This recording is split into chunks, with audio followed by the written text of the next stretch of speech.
As the Clone Wars raged on across the galaxy and the Republic lost more and more troopers, they wanted to find more ways to keep clones in action for longer and to continue the fight.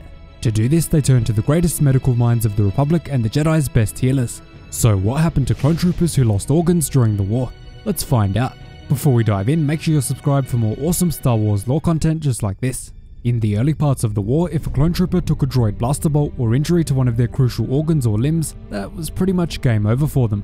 If there was enough time during the battle and the dead trooper was lucky enough, his brothers could bury him at the place of his death, honoring his sacrifice. If the battle was raging on too harshly, however, the trooper would likely be left to rot on the battlefield for a very long time. In the worst possible case, however, the Kaminoans would take the body of the clone back to Kamino, where it would be placed into a huge recycling vat, crushed up and separated into its most basic form.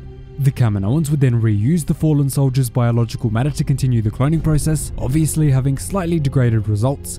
Later on, however, these troopers who received pretty severe but not life-threatening injuries had another option. The Republic began to use a substance called cryogen, which allowed the Kaminoans to clone organs and have them frozen, before sending them off to the injured troopers. Clone field medics could then make use of these organs to save dying clones. The substance was typically inert until it was mixed with oxygen, but once it was combined, it was capable of preserving skin cells, soft tissue, organs, and even full limbs.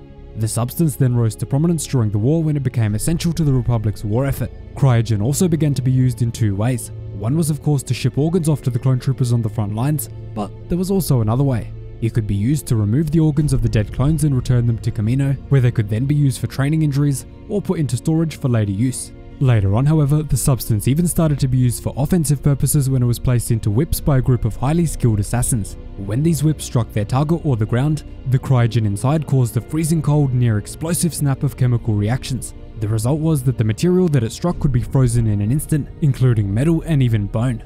The assassins could pretty much remove any limb movement with the crack of a whip. The whip ended up becoming one of the most terrifying physical weapons that spacers had to face traveling the galaxy. So that is what happened to the clone troopers who lost their organs on the battlefield. Thanks so much for watching, really hope you enjoyed the video. Cheers guys, hope to see you in the next one.